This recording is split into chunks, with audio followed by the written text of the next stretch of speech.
What's going on? It's Chief the Wise. Welcome back to Vader's Lair. It's been about a week since we last talked, but there is a lot to cover, so we're gonna get straight into it. I hope you guys are having a good one, and I hope you've had a good week. Let's get into it. Yo, what's up, guys? Alright, so I asked you guys in the chat if you wanted the bad news or the good news first, and well, it's come to it. We're gonna start with the bad news, and there is quite a bit of it. Since we last talked, we had Disney Plus Day, the cancellation of a project or two, or maybe technically 4, I guess, and we've had about 0 announcements. Yeah, that's right. So there's the start of the bad news, right? That's what great news to start off with. So Disney Plus Day came and went, and all we got was the same teaser trailer that we were teased with the day before by whoever leaked it. What a great process, right? What a great way to get that teaser, man. I honestly think the 2 biggest things that went wrong with Disney Plus Day is A, why the heck did you guys release the Book of Boba Fett trailer 11 days before the Disney Plus Day? What doesn't make sense. So Star Wars Santa and myself were both thinking it would come November 12th on Disney Plus Day, and no, November 1st they decide to release the Book of Boba Fett trailer, and oh, it is epic, don't get me wrong, but that left us with the gaping hole. I originally thought we weren't going to get an Obi-Wan Kenobi trailer. We weren't going to get an Andor trailer. I had 0 thoughts. It was too early in my opinion. Heck, Bad Batch, no possible way, I thought, right?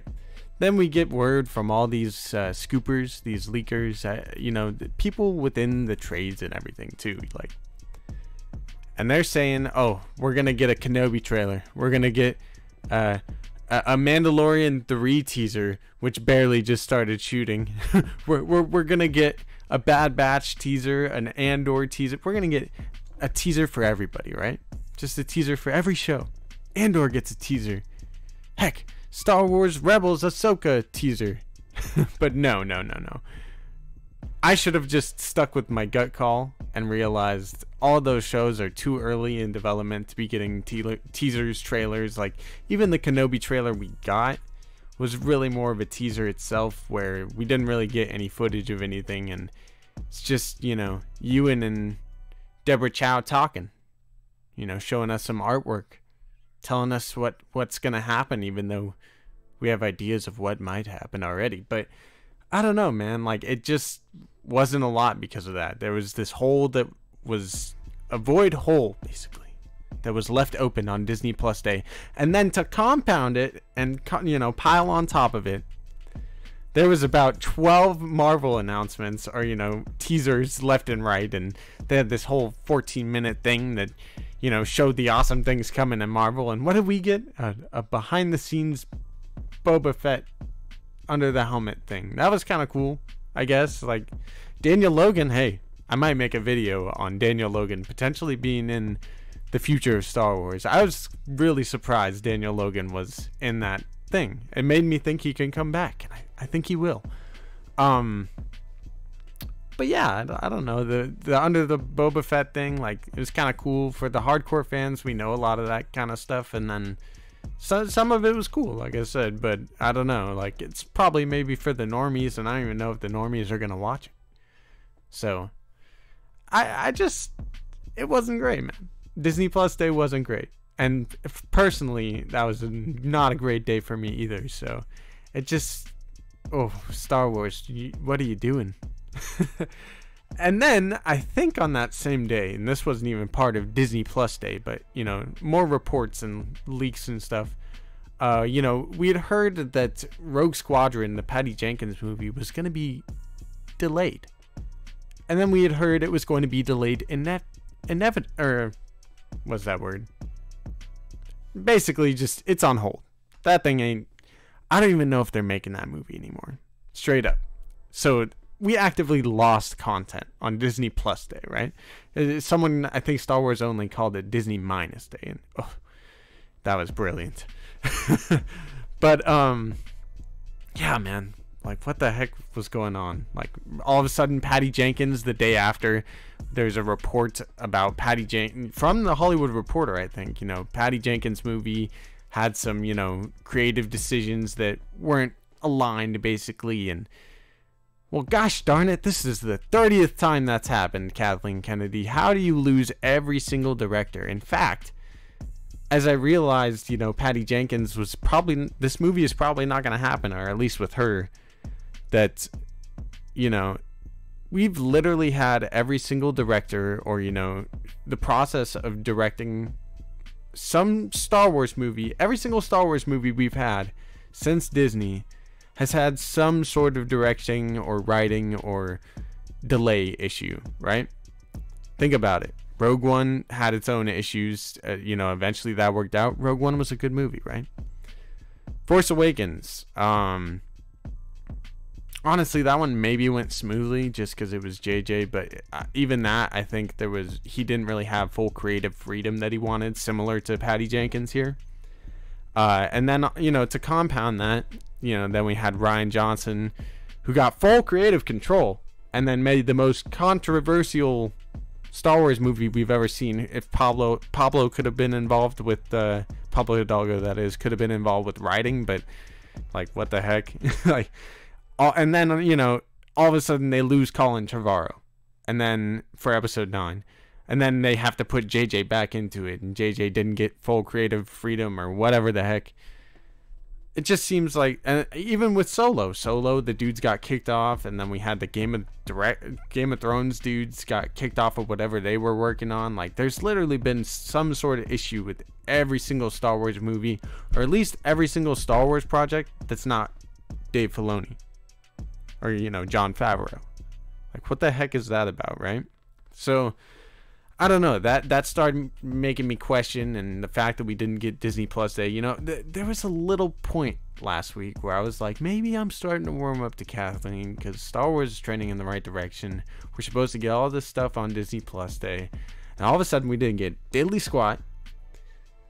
This happens with Patty Jenkins, and then also along with that, I think IGN reported that it wasn't just the Patty Jenkins movie that got canned. It was possibly the whole Rian Johnson trilogy, which, I mean, that's not really bad news, but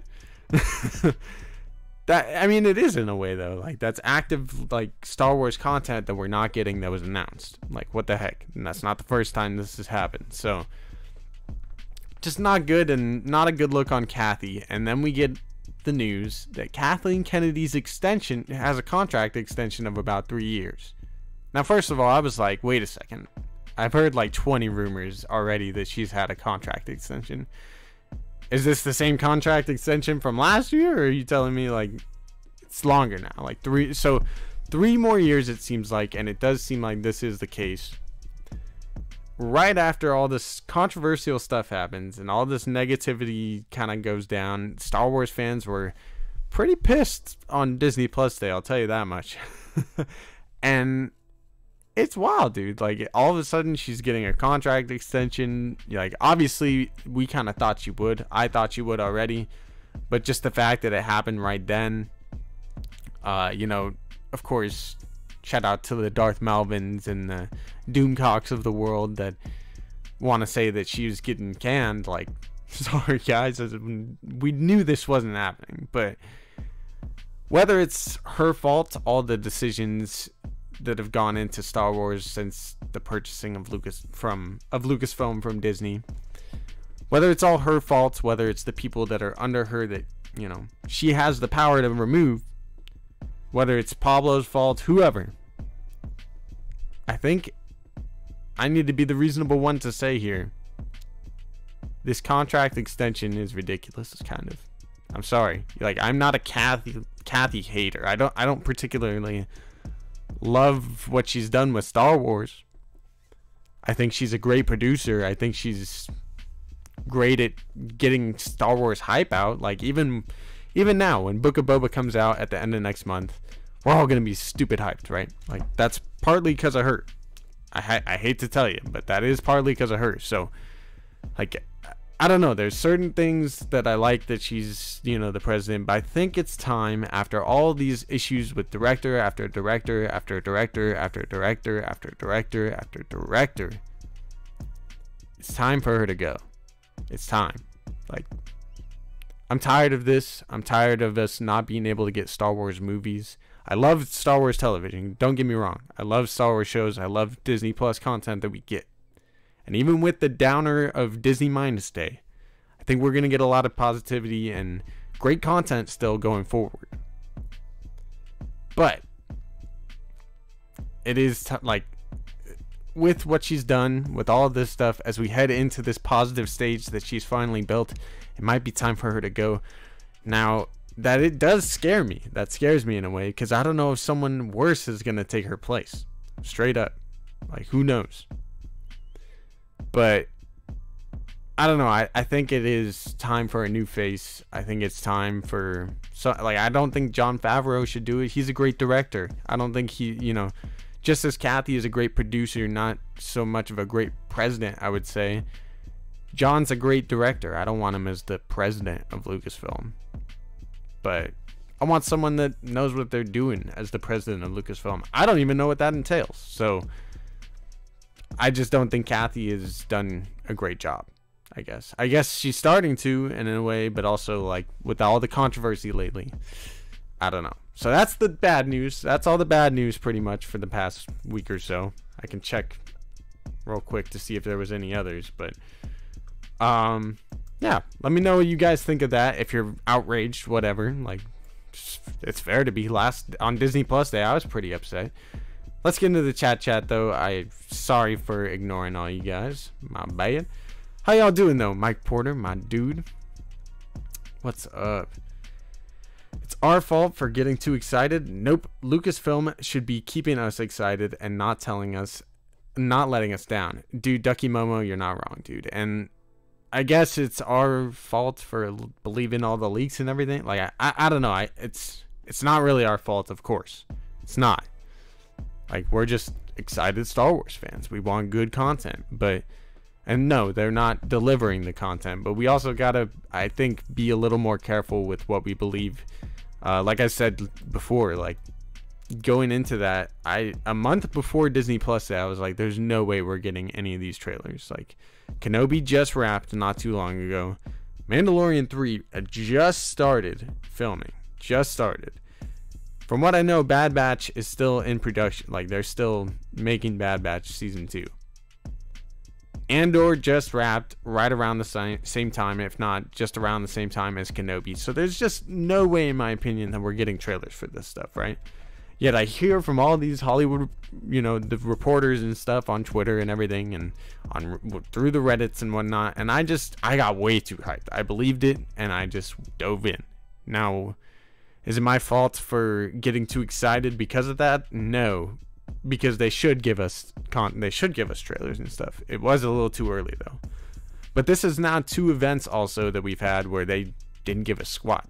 You know, Disney Plus Day, diddly squat, nothing. May 4th, Star Wars Day itself. All we got, really, was Bad Batch Episode 1, which, that was fire, for sure. But then the only other thing we really got was, like, biomes and vehicle fly-throughs, and then, you know, the retractable lightsaber at the Star Cruiser at Disney, whatever the place is called, Batuu. And now we find out that we can't even keep the retractable lightsaber. Like, what is that? I don't know, man. Star Wars is wildin'. Marvel had 2 documentaries. Oh, jeez, man. That's wild. That's wild. You know, I feel like Feige is, like, purposely crapping all over Star Wars, man. Like, it honestly feels like, you know, on May the 4th, I think that Monday, so it was like a day or 2 before, right? There was some like Loki trailer or something basically hyping up Marvel stuff that Feige low-key probably intentionally did right before Star Wars Day. And it was like Star Wars Day was no news and people were still talking about that Marvel stuff. This time we get 12 Marvel project announcements, 0 for Star Wars. Pretty freaking wild. Yes, thank you, Darth Chaos, of course.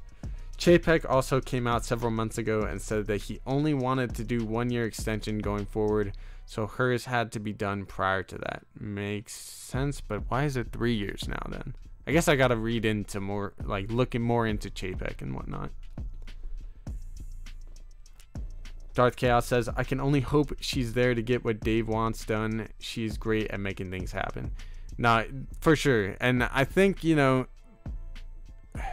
something I realized in Star Wars Obsession, kind of good homie Star Wars Obsession, helped me kind of realize was, do you know who was really like the head of the creative decision group before Dave Filoni kind of got that, you know, sole position as creative leader?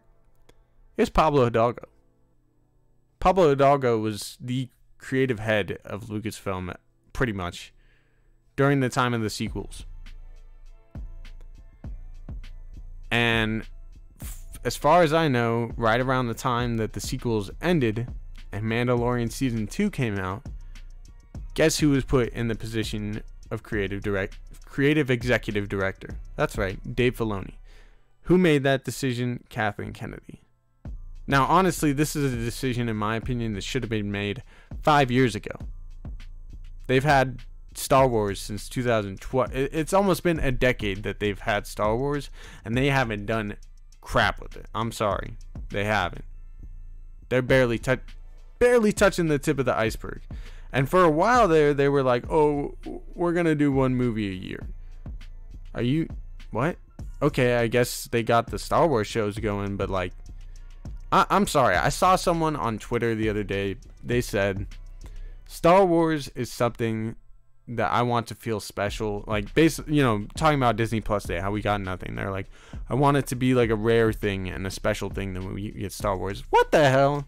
I'm sorry. Yeah, it's cool to have a rare Star Wars thing once in a while, but no, you don't acquire an IP for $4 billion.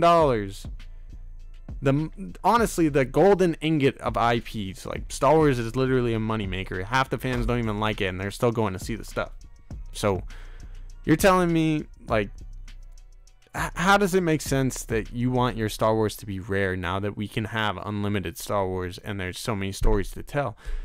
Why not Marvel it? And maybe you don't want to see it Marvelized. You don't want to see Star Wars, but no, give me the Marvel level of content. You don't need to go Marvel's route, but give me that amount of content because you can. You have the money to. You're going to make a crap... You'll probably make more money on Star Wars if you do that than you would with Marvel. Straight up. Straight up. So... I don't know, man. It seems like they're wasting the potential of Star Wars right now, in my opinion. Just my opinion. Is Lucasfilms competing with the Warner Brothers? No. They're both... Well, I mean, they're competing with Warner Brothers to outrage fans. I'll tell you that much. That's a good point, Mike. That's a great point. Hey, how's it going, Don? Good to see you. Kylie. Yes, we can definitely move on to the good news. I'm sorry. Now it's time for the good news. And there's actually a lot of it. There's a lot of it. First of all, in terms of Disney Plus Day, at least we got a Kenobi trailer. For real though. We got some cool stuff with Kenobi. You know, there's a lot of other stuff I want to talk about that going, you know, in the near future, but we had that come out just yesterday. We had it confirmed that the casting of Sabine Wren has officially happened. Oh my goodness, that is fantastic news. I can run down an article real quick if you guys want to, but Natasha, hopefully I said this right, Natasha Liu Bordizzo, Natasha Liu Bordizzo has been casted to play the role of Sabine Wren, according to Deadline Hollywood, or Hollywood Deadline, right? So I believe this is a Hollywood trade, and it seems pretty legit. Everybody's talking about it on Twitter, so I'm going to take it as a truth for now, but who knows? For all we know, Tati Gabriel, Tia Sakar, I don't think Tia Sakar is actually, Sarkar is going to get it. They're both great, and if Tati Gabriel somehow ended up as her still, that'd be fine with me, but I love this, honestly. Natasha Liu Bordizzo seems like a great casting. She honestly looks very similar to the character, and I actually really like that they chose an Asian actress that, you know, resembles her. She even has her, you know, looks, her size kind of thing going there. And then I don't know, man, I think this is a great casting. Even in an interview, she sounds pretty similar to the way Sabine talks, just the way she normally does. So I think this is a great casting. I think Lucasfilm has done a great job casting so far for live action projects, at least. So this is dope. This is dope. I want to look her up real quick because I know she's been in some other projects. I don't even know which ones though. So real quick, I want to just check this out. IMDb. What has she been in?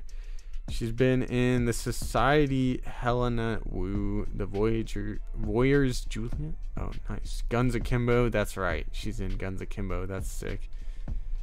Hotel Mumbai. Huh. So I love this about that's cool. They already have Ahsoka on IMDb. I love this about Star Wars and Lucasfilm in general. Like, they cast very like underrated talent. I think that's, at least that's what I would call it. So this is a great casting to me. Let me know what you guys think. I can pull up the article real quick. Yeah, why not? Let's talk about this real quick. All right, give me 1 second. I want to just make sure everything's set up.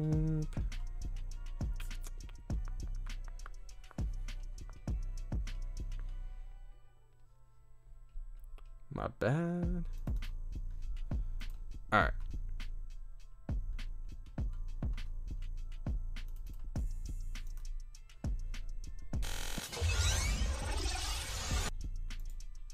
Nope, that didn't work. All right, one sec.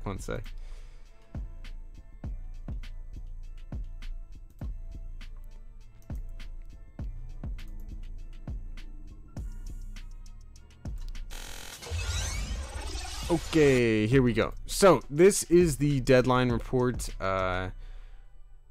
Star Wars Ahsoka Natasha Liu Bordizzo to play Sabine Wren in Disney Plus series. And it says here that she's been cast as a lead opposite of Rosario Dawson in the Disney Plus limited series Star Wars Ahsoka, a spinoff from the streamer hit series The Mandalorian. I've learned, I hear Bordizzo will be taking on the character of Sabine Wren from the Star Wars Rebels animated series. Reps from Lucasfilm and Bordizzo did not return emails seeking comments. Of course they won't, but it says Dawson stars as Ahsoka Tano in the limited series after making blah blah blah blah. Continue the story. Let's see what else. No additional information about the new series has been released by Lucasfilm, but there has been a lot of speculation that key characters from Rebels such as Sabine Wren and Ezra Bridger would join Ahsoka in the new show. That's pretty dope. So yeah, they don't really have a lot of information to go off of here. It makes sense. She looks just like her. Let me know in the comments what you guys think of this casting though. I'm all for it. And her side by side with Mina Masad as Ezra Bridger, I think it's going to be a dope pair. And you know, I think there's going to be some romantic involvement between those two characters, and I'm all for that as well. It's going to be dope. Nat as Rosario. Oof. Nat and oh yeah, please tell me about it. Darth Chaos. Proxy says looks aren't everything, Green Bear. Saw it. She's no, they're not, but she does fit the character very well.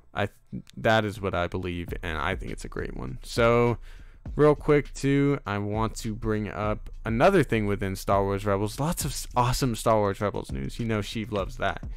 Here we go from Screen Rant, and you know, I'll talk to you guys.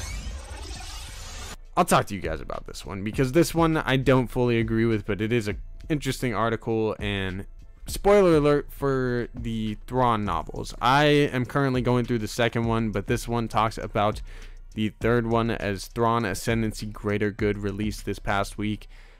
definitely going to check that out as soon as I finish the second book, and I'm excited for it. The Thrawn trilogies have been pretty good so far, and I really like that they're portraying Thrawn as somewhat of a anti-hero more than a villain.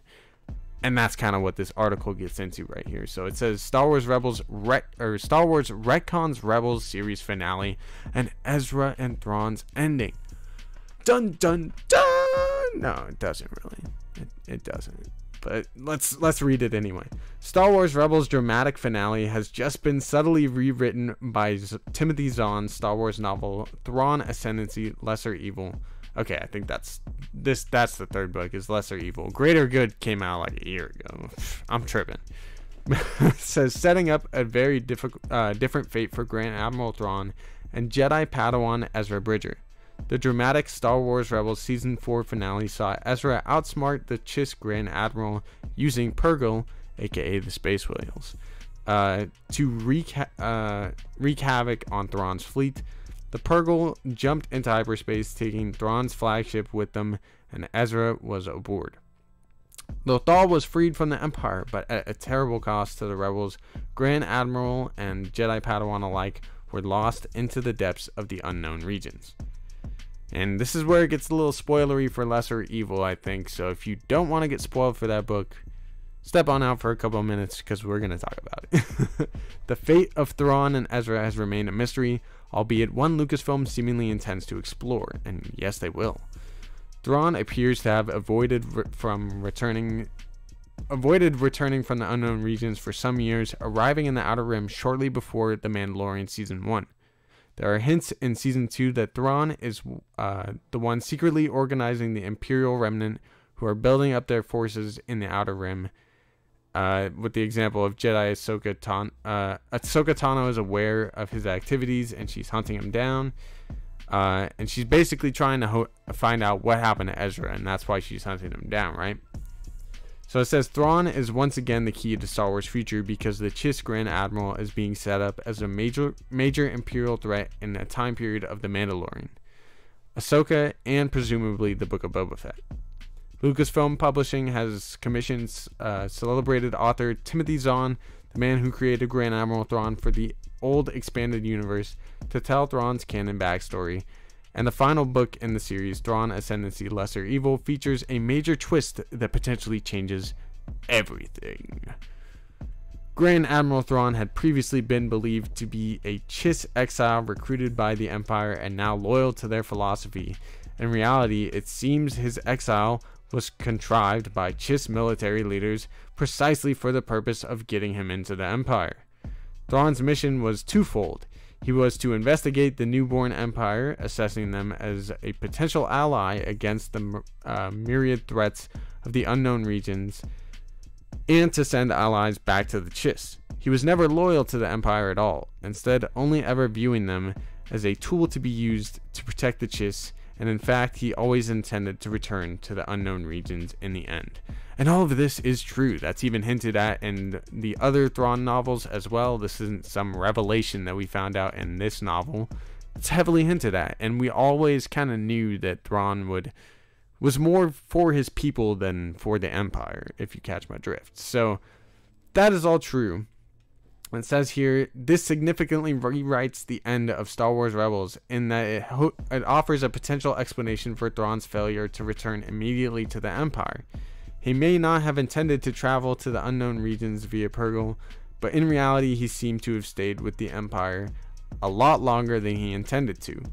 Ezra's Purrgil strategy would have left Thrawn in the unknown regions once more, and instead of returning to the Empire, he presumably decided to complete his real mission by heading back to the Chiss. The Empire would have believed his ship lost in hyperspace, meaning he had the perfect excuse for being missing should he ever seek to return to the wider galaxy. Ezra's presence too becomes rather more significant in the light of Zahn's latest trilogy. The unknown regions is rife with navigation hazards, and it can be charted by force sensitives using a technique the Chiss call skywalking.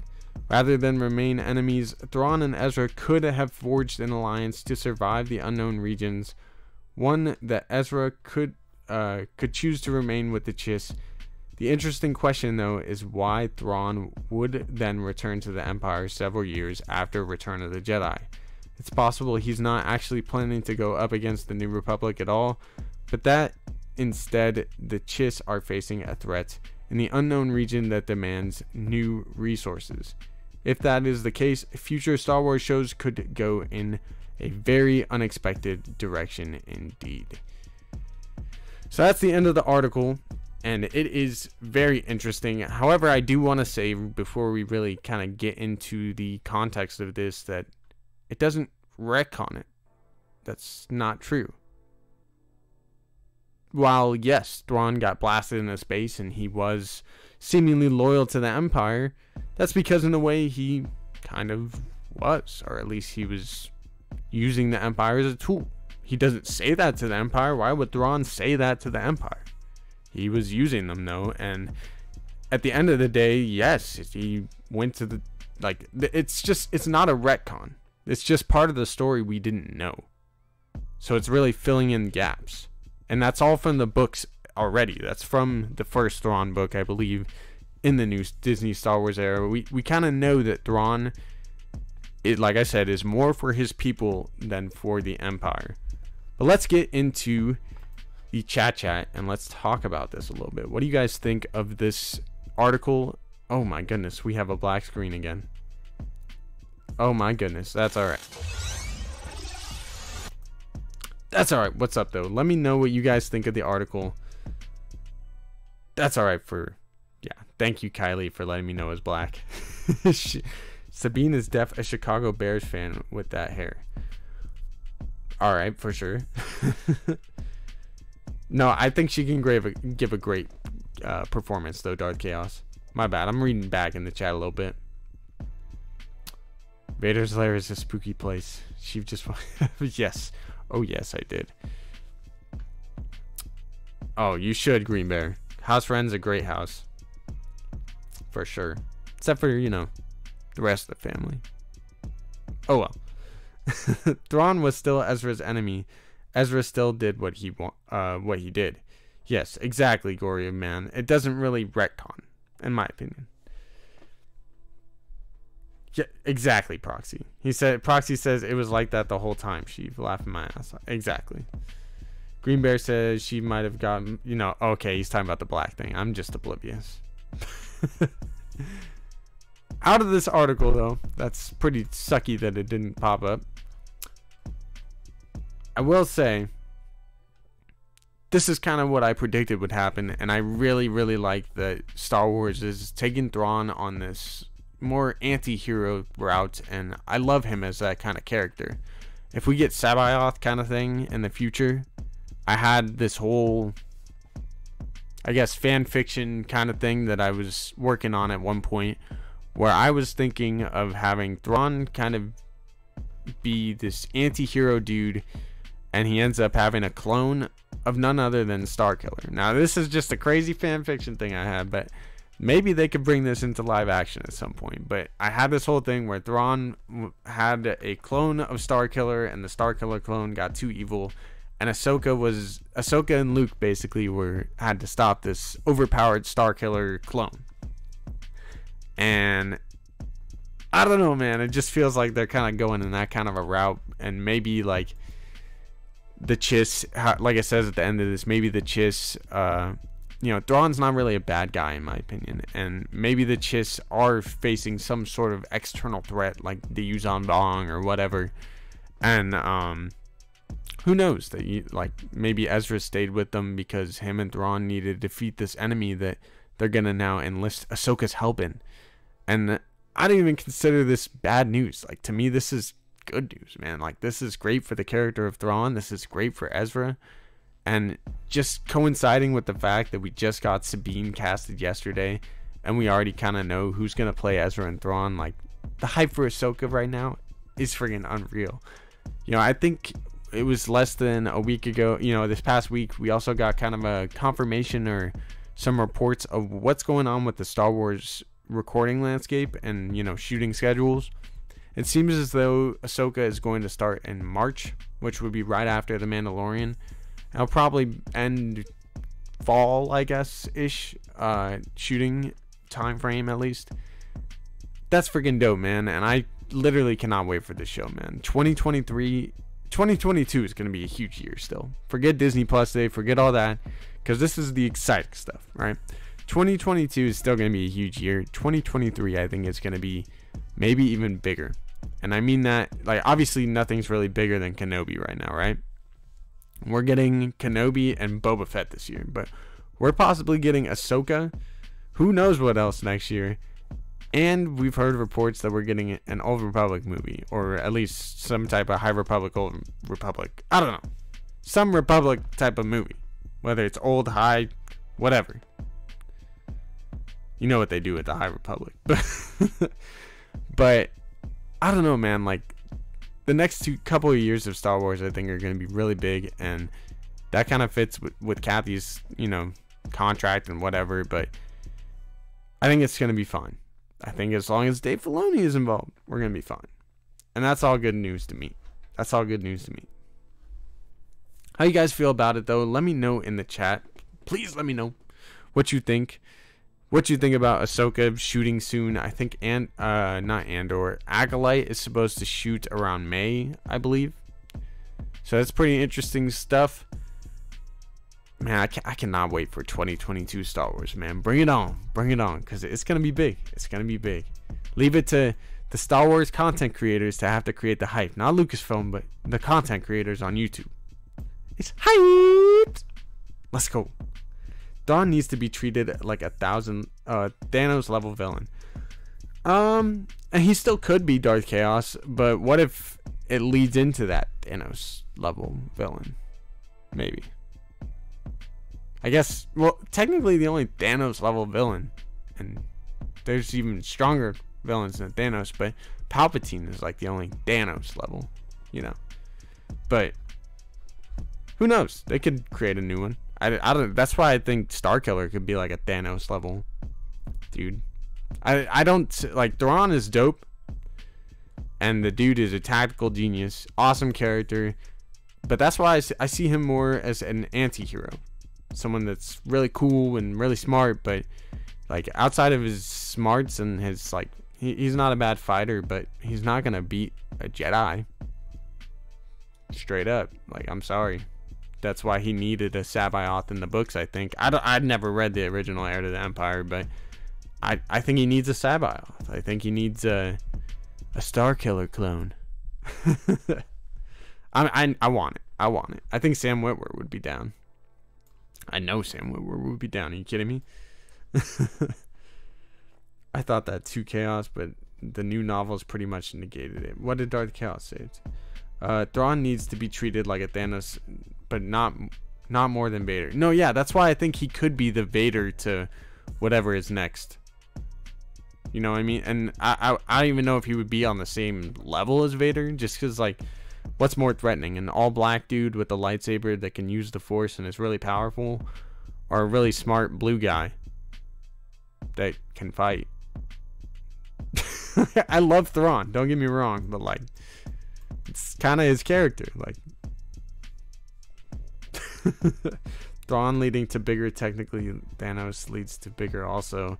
Like the Celestials, I don't want more Palpatine. Straight up, Chaos. Straight up. What a proxy. So he's a pawn star? What a Greenberry. Vader was a pawn, bro. A badass pawn, though. I mean,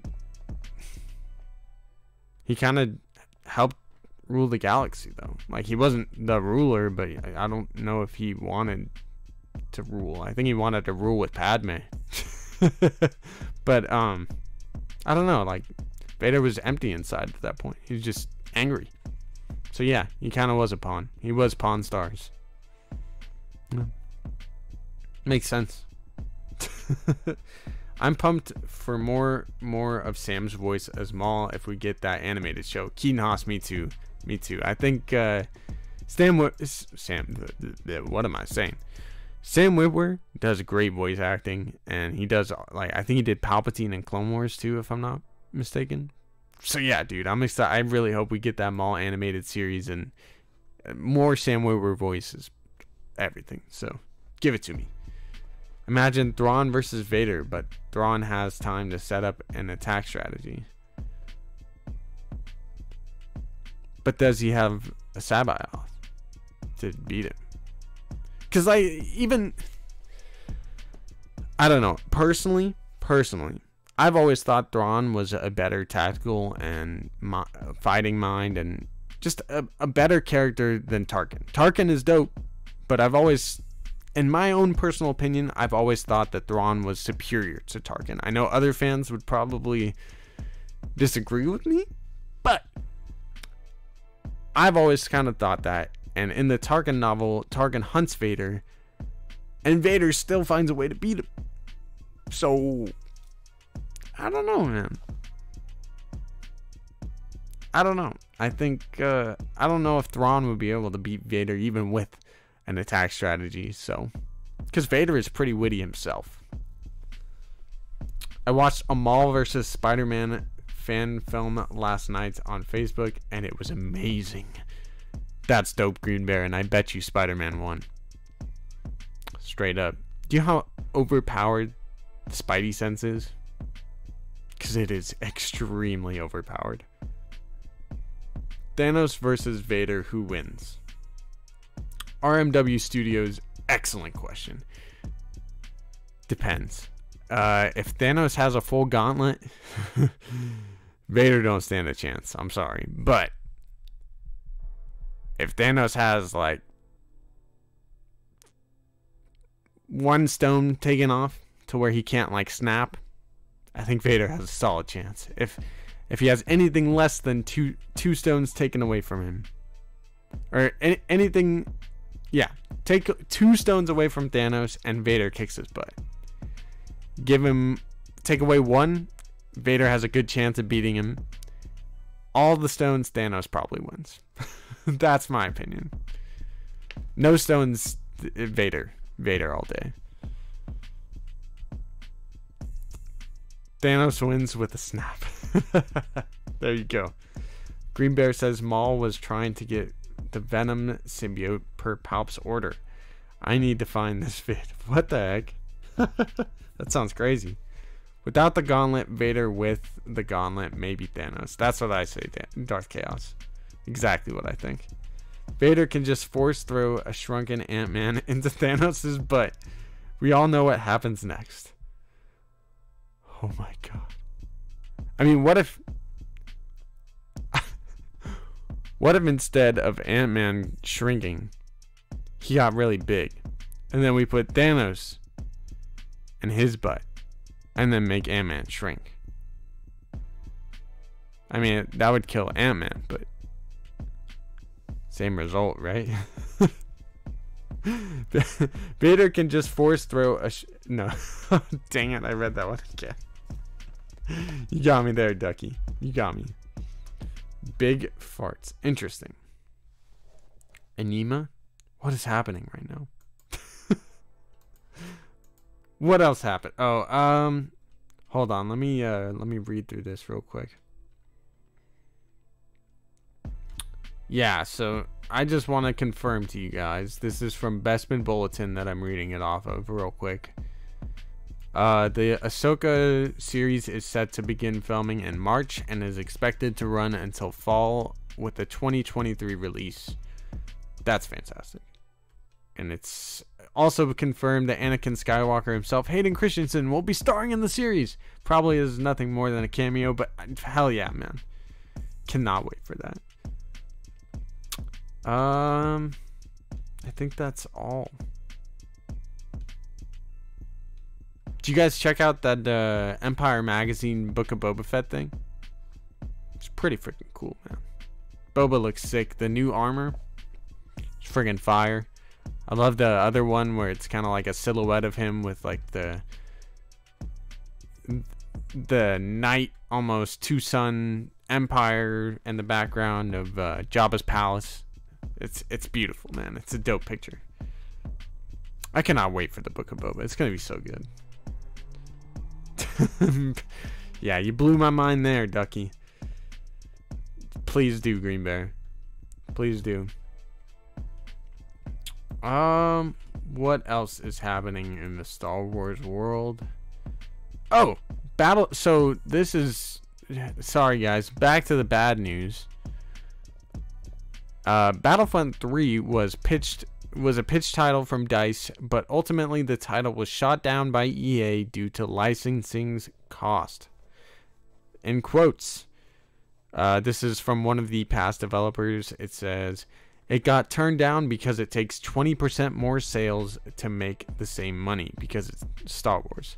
The person went on to say, although it currently seems that DICE is not working on Battlefront 3 and instead another Battlefield, there are currently 2 Star Wars titles in development under EA, but appears those titles are more story-driven single player instead of multiplayer. Honestly, this might be good news then. Since several developers that worked on the Battlefront series have since left the DICE studio in the past year, including the likes of Battlefront 2's creative director Denis Branval, core gameplay designer, whatever. It goes on to say it would indicate a Battlefront 3 is very unlikely. I've seen the build for the DICE's next title in October, currently just dubbed Dev Next, which indicates the past Gate 0, which is its conceptual stage. Okay, interesting stuff here. So it also kind of says that one of the games is likely to be one of the 2 games that they're currently working on over at EA is likely to be Jedi Fallen Order 2. Thank God, man. That's dope. Because we've been waiting a while for that game already. So quit it with the delays of everything and give me Fallen Order 2. And I'm really interested too what the other potential single player story driven game could be. That's pretty interesting.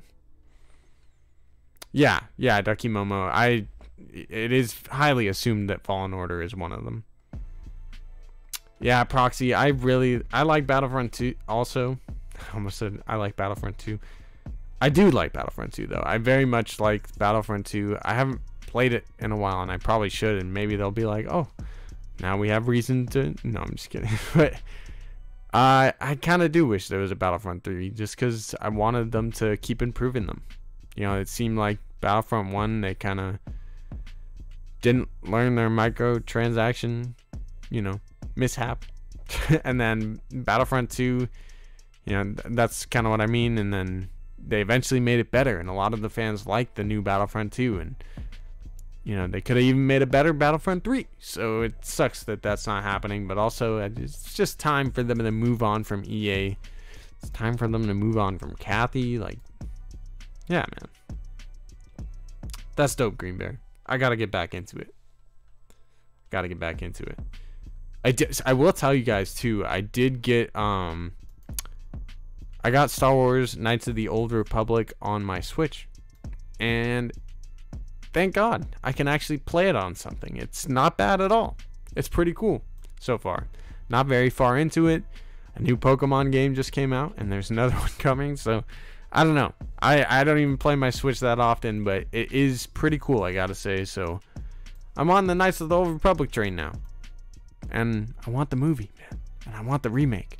I want them to coincide. It makes sense. Please do it, Lucasfilm, please, and don't fire the directors. Time to move on. Yeah, it's definitely time to move on. Bye EA. Get the heck out of here. Let me look at the Reddit stuff real quick. Just cover any other news I forgot, because we had a lot to cover today. What was your favorite piece of news or least favorite from what we covered today, and how did you guys feel about Disney Plus Day? Because it was not great for me. Real quick, there's the Battlefront 3 thing. Natasha Liu cast as Sabine Wren. Hell yeah. Details, that's right. Lego Star Wars Castaway. I think that's like a mobile game or something. Book of Boba Fett Empire cover. Oh, the Brotherhood. I don't know if you guys saw, but Star Wars Brotherhood, which is the new novel that's coming out this year of Obi-Wan and Anakin, just after episode 2, I believe. The cover for it came out, and it really looks good. It looks good. It looks a lot like the some of the older Star Wars Legends kind of novels during that time period. So it's cool.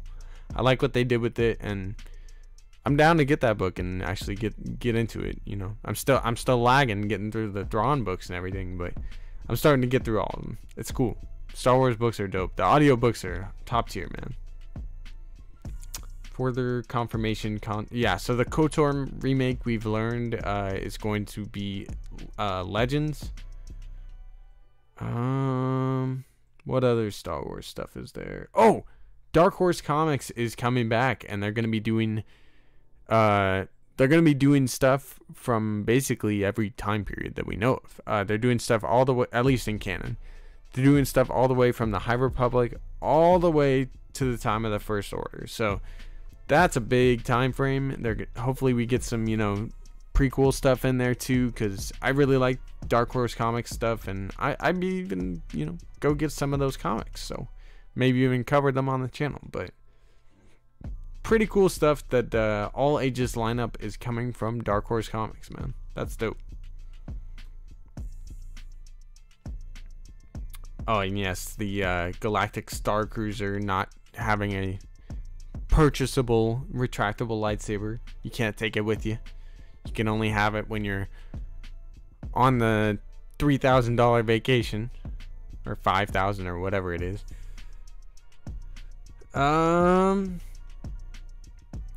Jedi and Republic join forces and Marvel's Star Wars The High Republic Trail of the Shadows #2. Nice stuff.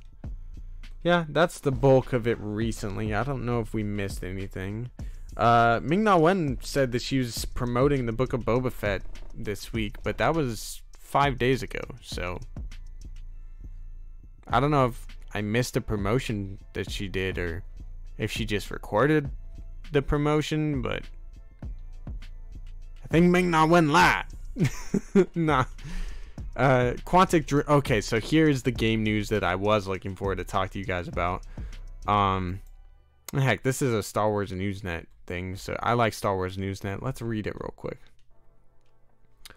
Our first look at the Star Wars Eclipse game from Quantic Dream could arrive as soon as next month, with the teaser reportedly being prepared for the Game Awards. And that's the whole reason I thought of this, just because screw EA. Heck, let's give Quantic Dream a try. So this looks pretty interesting, and I think this is the open world game that we've heard about. So for all of you Star Wars gamers, this is actually some really good news. Some of you, like us, were disappointed at the lack of news on Star Wars on the Star Wars slate for Disney Plus last week, but some good news is that we may be getting a very early look at a Star Wars video game experience to make up for it.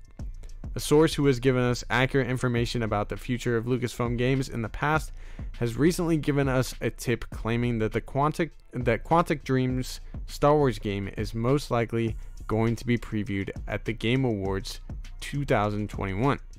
As one of their many exclusive reveals, the title has been in the pipeline for nearly 2 years at this point, so a reveal around this time would be a fairly reasonable expectation. The studio said to be eager to get their first look out there before the end of the year. Very little is known about the project, rumored to have the title of Star Wars Eclipse. Current rumors indicate that the story will be set during the time of the High Republic, a period of history in which the Republic and the Jedi Order were at their peak, even in the face of a great disaster that shattered an extended period of peace and prosperity. This is pretty interesting stuff, man. I'm up for any type of Star Wars game, especially open world one, and one that's highly, has high quality graphics, a good storyline, and something that's fun to play through. Like, multiplayer stuff is all cool, but like in Star Wars, I'm in it for the story more often than not. Just straight up, like, I love Star Wars storytelling. And if you're giving me an open world like, I don't care if it's in the High Republic. I actually sort of like the High Republic, some of it at least. So this is cool to me, man. This is dope. And if they're gonna go, you know, heavy into it with the High Republic or whatever, I'm for it. And this Quantic Dream sounds dope, man. Better than EA, at least. So I'm gonna cross my fingers, hope that this one's interesting, or, you know, pretty good. I hope it's better than what we've gotten from EA in a decade. But I don't know, man. I'm excited for it. I think it might be good. What do you guys think, though? Bet Dark Chaos. I got the Jedi Knight remake also. Yeah, so I saw that. I was looking at that on Switch, and then I saw it's also on PS4. So I just, if I get it, which I don't know if I should, you guys should let me know if I should get Jedi Knight, the Jedi Knight remakes. But yeah, man, I could play it on either PS4 or Switch if it's worth it. I don't really know. KOTOR, Star Wars Racers, Star Wars Republic Commando, Star Wars Jedi Academy, and Star Wars Jedi Outcast are all on the Switch. Yes, they are, and they're fairly cheap too. I think they're all less than $15. Not like all together, but like each, which isn't bad for video games, like even old ones. I mean, there's some games that are still like $40-$50 that came out like 20 years ago. So I know Old Republic and a bounty hunter shooter eventually, but what else is coming for Switch? I think, well, so they have, sorry, we just listed all the stuff that's on Switch, and obviously the original Knights of the Republic is on there. I think they're bringing that like arena Star Wars game onto Switch. Forget what it's called right now, because it's literally like kind of that unnotable. But I don't know, man. I'll probably try that out too. It's almost like a Apex or a yeah, more like Apex Legends than Fortnite, but it's probably gonna be like a Apex version of Star Wars, which is interesting. It's interesting. All right, we're gonna get out of here pretty shortly.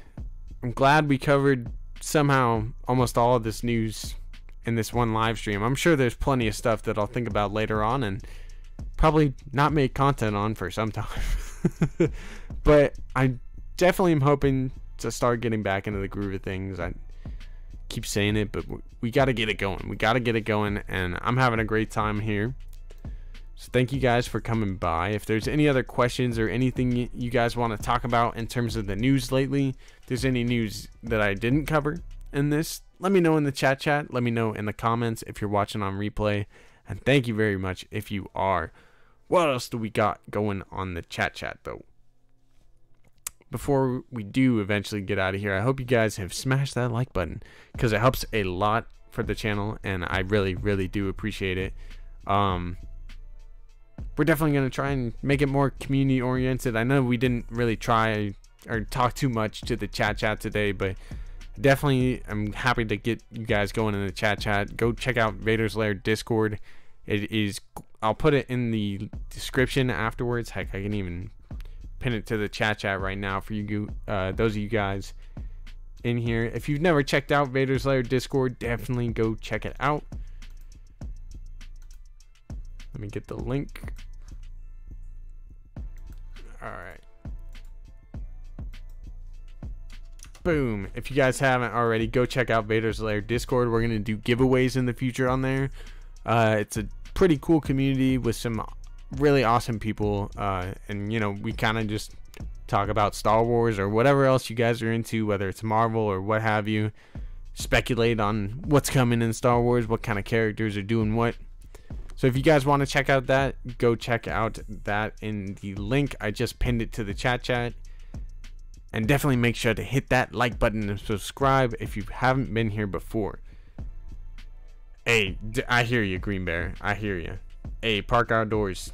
Much love for being here. I believe the Lego Star Wars game is on there. Yeah, so the Lego Star Wars game is still coming next year. I'm excited for it. Actually, it looks pretty good, and it will be on the Switch as well. Maybe they have other Lego Star Wars games. Is that what you meant? Because that'd be pretty cool. I'd be down to go back and play some of them.